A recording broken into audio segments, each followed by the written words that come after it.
Bien, on va refaire un petit topo sur les équations de droite. L'équation de droite, matière extrêmement importante pour la suite, qui a déjà un petit peu été réactivée dans le calcul de la médiane, du premier quartile et du troisième quartile en statistique. Alors, je suis dans un repère et je vais prendre deux points. Donc un point A qui aura comme coordonnée A2, donc le point A il va avoir comme coordonnée A2, et un point B qui va avoir comme coordonnée 3, 5. Donc B, 3, 5. Je vais tracer la droite passant par les deux points. Donc la droite AB, elle est tracée. Ben voilà. Alors si vous regardez bien sur l'inclinaison de la droite, donc outil que j'ai utilisé sur whiteboard, ben, on a un angle de 56 degrés.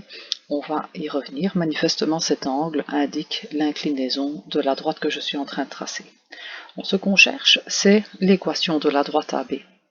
Alors on sait que une droite a comme équation y égale mx plus p.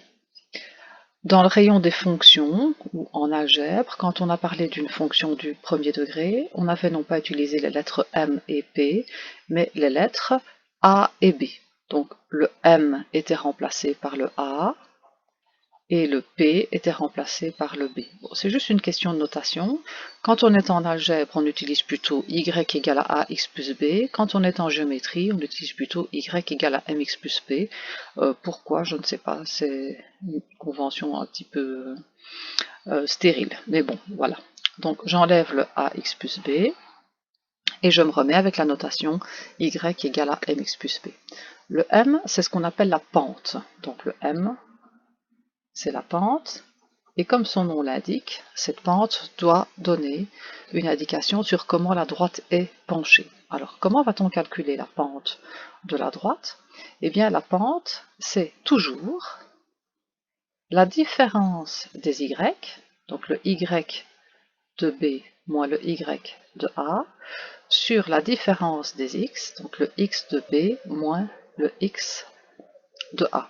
Donc, si on regarde bien, donc ceci représente le y de B moins le y de A, donc y de B moins le y de A, et si je prends une autre couleur, le xb moins xa qui est là, c'est le x de B moins le x de A que l'on retrouve ici, xb moins xa. Donc ça, c'est ce qu'on appelle la pente. Donc, toujours, quand on veut calculer la pente d'une droite et qu'on a deux points, en fait, on utilise la notation delta y, donc delta non pas le discriminant comme les équations du deuxième degré, mais différence, delta y sur delta x. Vous faites la différence des y sur la différence des x, peu importe l'ordre que vous utilisez, mais vous devez utiliser le même sens au numérateur et au dénominateur. Donc ici, je fais le b moins le a. Alors, l'angle dont on a parlé tout à l'heure avec la droite, on va le retrouver ici. Donc l'angle d'inclinaison de la droite, c'est cet angle-là que je vais appeler alpha, que je retrouve ici. Je retrouve un petit peu partout, mais il est plus visible aux deux endroits que je viens de marquer. Cet angle alpha, clairement, nous donne l'inclinaison de la droite AB. Et si on regarde bien, quand on a le triangle rectangle qui est là-bas, donc je peux l'appeler A, B et puis ici le petit c.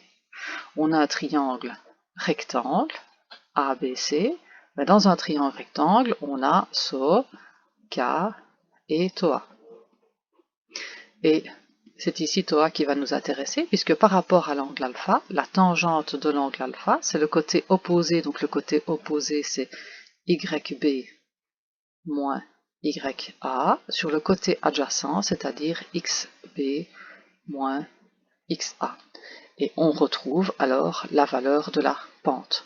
Donc, information extrêmement importante pour la visualisation en fait des droites, c'est que la pente, donc qui est notée M, qui est calculable grâce à la différence des Y sur la différence des X, c'est aussi la tangente de l'angle d'inclinaison. Donc ça, ce sont des choses qui sont extrêmement importantes pour la suite. Alors, On y va pour les calculs. Donc, ce que l'on cherche, c'est l'équation de la droite. Donc, je vais effacer ça. Donc, l'équation de la droite, on a y égale à mx plus p. Il nous faut le m, il nous faut le p.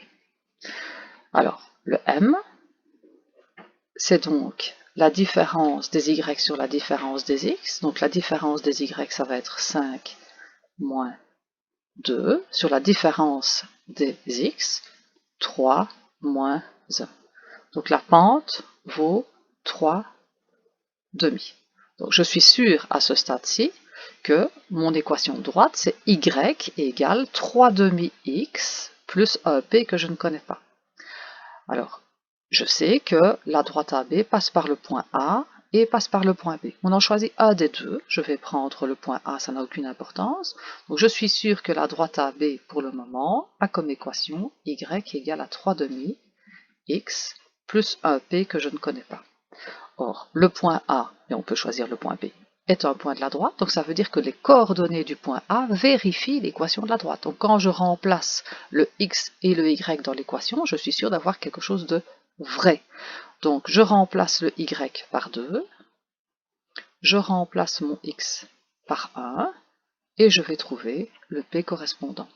Donc le p, il va valoir 4 demi moins 3 demi, donc 1 demi. Donc j'ai tout ce qu'il me faut pour écrire l'équation de la droite AB. La droite AB aura donc comme équation y égale à 3 demi x plus 1 demi. Et donc là, j'ai terminé.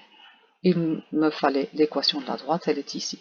Et donc si je veux un autre point de la droite AB, je remplace le x par une valeur, je calcule le y correspondant, ou bien je remplace y par une valeur et je calcule le x correspondant. Au choix, comme quand on a travaillé avec les fonctions. Ici, si on regarde bien, je reparle de la fameuse règle qui est inclinée à 56 degrés, ça voudrait dire que la tangente de l'angle alpha, donc la tangente de l'angle alpha, c'est donc 3 demi, puisque c'est la pente, 3 demi qui est égale à l'angle alpha, petite équation trigonométrique, donc vous allez sur votre calculatrice, alpha c'est égal à arctangente de 3 demi. Alors pourquoi est-ce qu'on sort la calculatrice? Parce que 3 demi n'est pas une valeur remarquable, sinon on saurait, et en fait vous obtenez à peu près 56 degrés. Donc 56 degrés, voilà, grâce à la calculatrice. Et ce 56 degrés, c'est le même que celui que ma latte m'a donné. Tout ça est évidemment approximatif puisque la grosseur du crayon ici fait qu'on a l'impression que tout est très précis et ce n'est pas le cas. Voilà pour une équation de droite, première partie.